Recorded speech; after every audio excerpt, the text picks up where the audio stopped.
आज मैं यहाँ मेरी ज़िंदगी का सफ़र इस वक्त मुझे याद आ रहा है कि मैं कहाँ से शुरू हुआ था हमारा ये सफ़र। 1987 1 अप्रैल से 1 अप्रैल 1987 मैं इस महकमे में आया था एजुकेशन में। 1987 से लेकर आज 2024 हो गए, यानी 38 साल की सर्विस हो गई मेरी। और 38 साल की सर्विस में मैंने बहुत से स्कूल देखे, कई स्कूल देखे, बहुत दूर ड्यूटियाँ दी, डोडा और ये अपने सुंबड़ में, यहाँ पर नौत में और धर्मकुंड में, ऐसे बहुत से स्टाफ और बहुत से स्कूल देखे। लेकिन जो बच्चे यहाँ के अच्छे डिसिप्लिन वाले हैं, इनमें टैलेंट है, यहाँ के लोगों का जो अखलाक और भाईचारा है, ये मैंने किसी भी जगह नहीं देखा, वो यहाँ पे मुझे देखने में मिला। ये चीज़ें मैं कभी कभी अपने जहाँ जब 4 आदमी बैठते हैं तो वहाँ भी मैं ये बात लगाता हूँ कि यार ये जो डंगर का एरिया है बहुत सुलझा हुआ एरिया, और यहाँ के बच्चे इतने टैलेंटेड हैं। यहाँ हमारे पास स्कूल की स्टाफ की बहुत कमी थी, लेकिन फिर भी यहाँ का जो रिज़ल्ट, जब से मैं यहाँ आया हूँ ना, तो यहाँ पर 50% से अबो ही रिज़ल्ट रहा। इस बात का मुझे उस दिन पता चला जब हमारी रिटायरमेंट होती है तो वो लोग वहाँ हमारी फाइल पिछले 4 साल से मांगते हैं कि कैसा रिजल्ट रहा किसी हेडमास्टर का, इसके बच्चे कितने पास हुए हैं जिस स्कूल में ये गया। तो यहाँ का रिजल्ट उन लोगों को उस चीज़ की कदर थी जिनका रिजल्ट डाउन रहा। जहाँ 50 लड़के होते थे 1 और 2 पास होते थे, उनकी वो प्रैक्टिस रोल नहीं बना, उनका वो सारा रिकॉर्ड नहीं बना। लेकिन ये डंगर की वजह से, इतने कम स्टाफ होने की वजह से, और आपके जितने ये उस्ताद हैं जैसे अजीत साहब हैं और जितने भी टीचर हमारे इस हाई स्कूल डंगर में हैं, इनकी मेहनत से वो मुझे इतना फ़ायदा हुआ कि मुझे जो भी देखता था मेरे रिजल्ट को, मेरे सब स्कूल के रिकॉर्ड को, तो वो यही कहता था ये कौन सा स्कूल है यार, इसका रिजल्ट तो ये 4-5 साल से इतना ज़्यादा है, इतना ज़्यादा है। जिन लोगों को पता नहीं था वो पूछते थे मुझे कहाँ हुआ, ये कहाँ हुआ। तो कहने का मतलब यहाँ के जो उस्ताद हैं, आप बच्चों को पढ़ाने में कोई कसर नहीं रखते। आपने भी ये सीखना है कि हम सीखें। ये तो ठीक है, बच्चों का ये काम है, ये शोर शराबा करना, ये सब, लेकिन आप लोगों ने अपने टीचरों से सीखने का करना है और अपने आप में सादगी रखनी है। जो सिंपलिसिटी है, सादगी है, कोई आपको हंसे उसका फ़ायदा उसका ऊपर वाला भगवान देता है। ऐसे ही मेरे साथ हुआ। मैं एक सीधा साधा और सिंपल आदमी हूँ, ना कोई मुझे देखो। और उसके साथ है ये जो नशा पानी है ना, जैसे अजीत साहब ने कहा कि हमारे हेड साहब आज रिटायर हो रहे हैं। इधर सुनो, आगे सुनो बातें। रिटायर हो रहे हैं, लेकिन लगता नहीं है कि ये 60 साल के हैं, ये तो ऐसे लग रहे हैं 40-50 साल के लग रहे हैं। तो बात क्या है, नशे पानी से दूर रहना है, आपने आज ही सीखना है। मैं आपको अपनी ज़िंदगी का एक वाक़या मुझे इस वक्त याद आया। मैं भी आपकी तरह अपने स्कूल से बाहर गया। कुछ होते हैं स्कूल में दोस्त, वो ले गए वहाँ साइड में जाके, हमने सिगरेट का वो सिगरेट पीते हैं ना जैसे, वो पीना शुरू किया। जब मैं वापस आया तो मेरे उस्ताद साहब थे गुलाम कादिर साहब, इस दुनिया में नहीं रहे आज। तो उन्होंने कहा आपने सिगरेट पिया?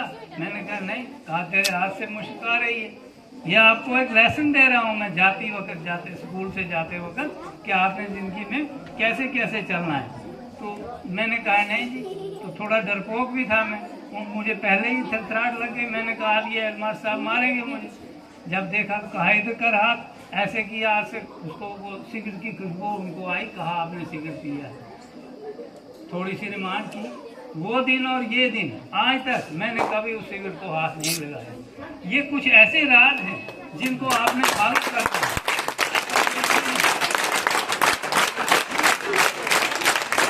अपनी जिंदगी में अच्छे असूल अपनाने हैं और फिर जाके भगवान खुदा भी आपकी मदद करेगा और आपके लिए हर दरवाज़ा खुल जाएगा, कहीं कोई टेंशन नहीं रहेगी। इसलिए बच्चों, आपने अगर मेरा लेसन सुनोगे, जैसे इन्होंने कहा कि 40 साल के लगते हैं 60 साल की उम्र में, कई बार मैं भी सोचता हूँ, मैं कभी धर्मकुंड से यहाँ टंगर तो टंगर से वापस पैदल धर्मकुंड चले जाना। बहुत से लोग कहते थे ये क्या करते हैं आप, ऐसे कैसे चलते हैं? ना तो मैंने नशा किया, ना कोई बुरा कोई गलत चीज़ खाई। अपने आप को मेंटेन रखने के लिए आपने अपनी सेहत का ख्याल रखना है, इस नशे पानी से दूर रहना है, तब जाके आपकी ज़िंदगी बनेगी, आपके लिए नौकरी मिलेगी। आपको मेहनत करोगे, दिन रात करोगे पढ़कर, तो आपको भी नौकरी मिलेगी। मेरी ये आप सबके लिए दुआ है कि अगर जैसे आप यहाँ इस स्कूल में आए हैं, मेरी आपने इज्जत रखी, शान रखी, मेरा रिजल्ट इतना बड़ा रहा कि 50 हेडमास्टर में जब मैं बैठता हूँ तो मुझे ये भी मालूम नहीं था कि यहाँ ये लास्ट में कोई करेक्टर रोल भी होता है तो रिजल्ट मतलब अच्छा रहना चाहिए, तब जाके उस किसी की सर्च बुक वगैरह रिकॉर्ड अच्छा बनता है। वहाँ जब इस बात का पता चला, मैंने कहा ये तो ऊपर वाले ने गिफ्ट दी, हो सकता है हमारे स्कूल के बच्चे फेल हो जाते हैं, आज कहाँ से मैंने ये कैरेक्टर ये रोल बनाना था, कहाँ से ये इतना अच्छा रिजल्ट बनाना था, उसकी कदर तो उन लोगों को थी। तो खैर ये ऐसा हुआ। तो मेरी ज़िंदगी का सफ़र जो 1987 में मैं टीचर लगा, जैसे आप बच्चे हैं ना, ऐसे ही हम भी बच्चे थे। पढ़ने के बाद हम 1987 में टीचर लगे, फिर 1987 से लेकर 90 तक मैं दौड़ा ही रहा। 90 से बाद फिर यहाँ इलमदीन जी थे, टीचर थे, उन्होंने मुझे धर्मकुंड में आए वो, और मुझे वहाँ से मैंने वहाँ ज्वाइन किया और वो गांधरी में चला गया। आज वो भी इस दुनिया में नहीं रहे, चलो ये तो सब ने जाना ही है। वहाँ गुलाम मोहम्मद जी भी थे उस वक़्त, और वैसे बहुत से टीचर थे, कुछ हैं आज बेचारे, कुछ नहीं हैं। तो ये दुनिया का कुछ निज़ाम ऐसा है कि इसके तहत ही चलना पड़ता है। फिर 2005 में मैं मास्टर ग्रेड में प्रमोट हुआ। उसके बाद तालीम अगर पूछोगे तो मैं तो मैट्रिक करके टीचर लगा था। फिर मुझे अब आज पीछे में ZDO का मेरा ऑर्डर हुआ था, कुछ सीरियल वगैरह मेरा 15 था, ऐसे मतलब ZDO की पोस्ट तक मैं चला गया। मुझे कोई मालूम नहीं था मेरे में क्या चीज थी, एक सिंपलिसिटी थी, एक सादगी थी। ऊपर वाला तो मुझे फल देता ही गया। मैं तो कोई इतना था ही नहीं, तो कोई ना हमारे घर में कोई पढ़ा लिखा था। मुझे अपनी जिंदगी का वाकया इस वक्त भी एक याद आया। हमारे स्कूल में, आज तो आपके घरों में सब पढ़े लिखे हैं, उस वक्त कोई होता नहीं था। उस्ताद ने कहा आप गिनती सीखनी है, वो मशीन का नहीं होता है, वो गज जैसा उस वक्त होते थे, उससे नापते थे कपड़ा। कहा उस पर गिनती लिखी होती है, देखना है 5 कहाँ है, 10 कहाँ है, 100 कैसे होता है, कैसे बनाए जाते। अपने पूरे एरिया में तो कोई पढ़ा लिखा मिलता नहीं था, क्योंकि हम दूर दराज रहते थे उस वक्त कहाँ।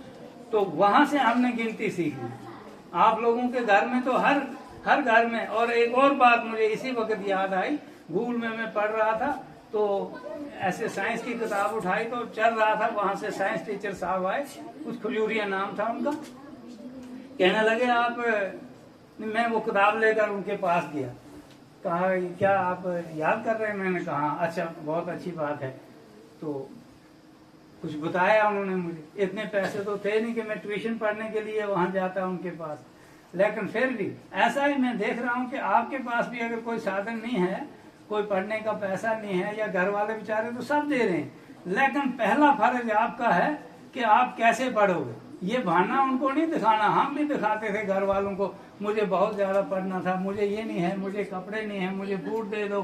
लेकिन घर वाले बेचारे तो देंगे आपको, लेकिन अपने आप में भी आपने एहसास पैदा करना है कि हम घर वालों का ये इतना नुकसान कर रहे हैं, कभी हम भी 10 मिनट के लिए बैठकर पढ़ें। जब माँ बाप बूढ़े हो जाते हैं, उनकी रिस्पेक्ट उस वक्त को देख कर याद करनी है कि जब वो इतना खर्चा करके आपका बाजू पकड़ के आपको स्कूल तक पहुंचाते हैं। और तब की वो बात। फिर उसके बाद पढ़ते गए हम। 1987 में मैं टीचर लगा, 2005 में मास्टर हुआ, लेकिन पढ़ाई मैंने नहीं छोड़ी, पढ़ता ही रहा। उसके बाद BEd की, BA की, फिर ये सारा सिस्टम चलता रहा। बहुत से टीचर हमारे साथ लगे थे, वो टीचर ही रहे। मेरे कहने का ये मतलब नहीं समझना कि या कोई दूसरी साइड लेगा कि ये अपनी कोई वो बात बता रहा है।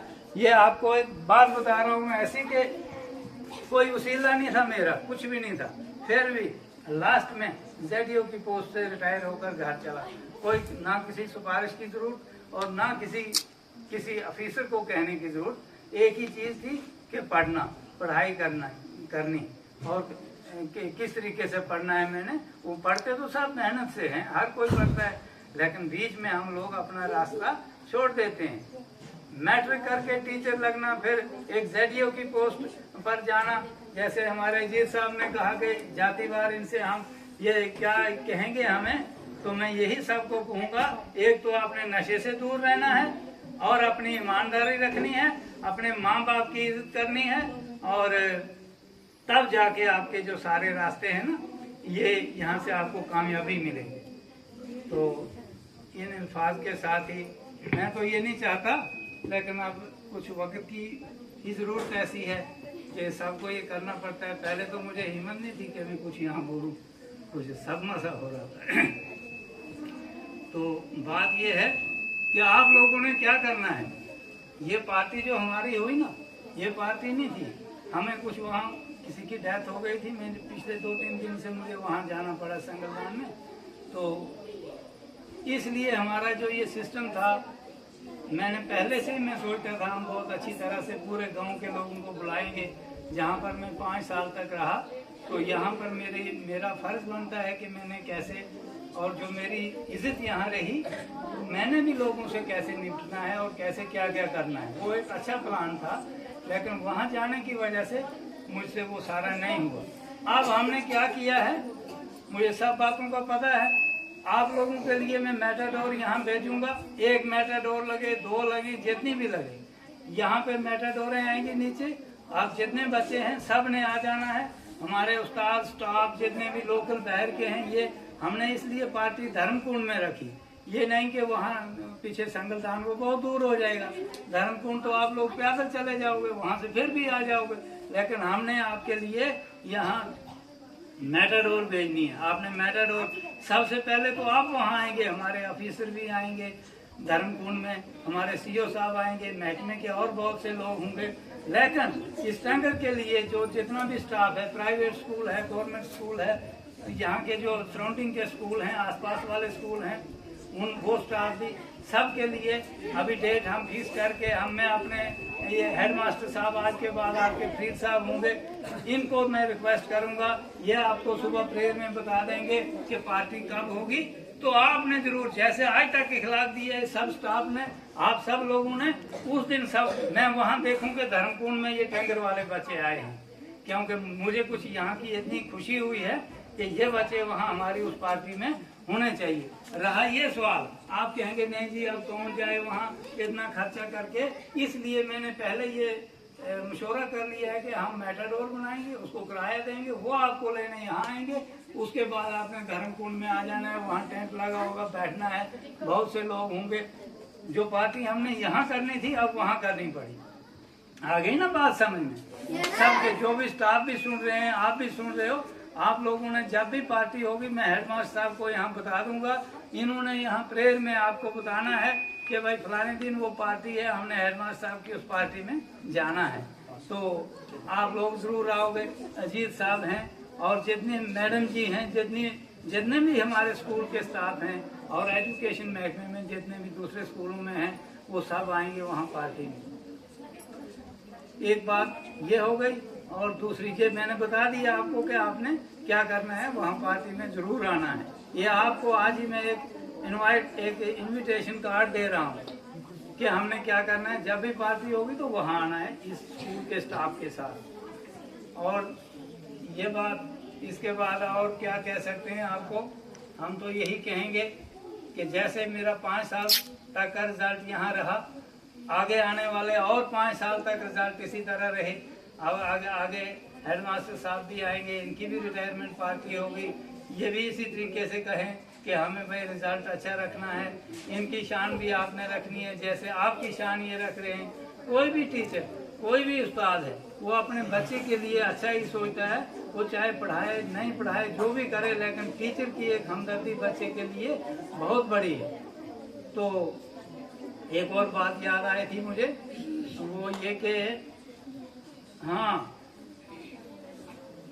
जब इनकी पार्टी होगी, क्योंकि दुनिया में तो रिटायर होना ही है, जो भी लगा, जो भी टीचर लगा उसने 5 साल के बाद हो, 10 साल के बाद हो, 15 साल के बाद हो, रिटायर होना है। अगर मैं जिंदा रहा तब तक, तो ये जब जिनकी भी पार्टी होगी, ये इन्होंने मुझे इनविटेशन कार्ड दिया, बुलाया मुझे, तो मैं ज़रूर इनकी पार्टी में, ये स्कूल में आऊँगा या जहाँ भी पार्टी हुई वहाँ आऊँगा। लेकिन इनका ये फर्ज है कि मेरी पार्टी में, क्योंकि यहाँ मैं नहीं कर पाया, मैं कुछ को बता नहीं सकता कि क्या हुआ, तो उसके लिए इन्होंने मेरी पार्टी में धर्मकुंड में आना है। और ये इनसे वादा रहा कि जब इनकी पार्टी होगी मैं जहाँ भी हुआ चल फिर नहीं भी सकूंगा, लेकिन फिर भी इनकी पार्टी में मैं शामिल होगा यहाँ आकर। इसके साथ ही थैंक यू।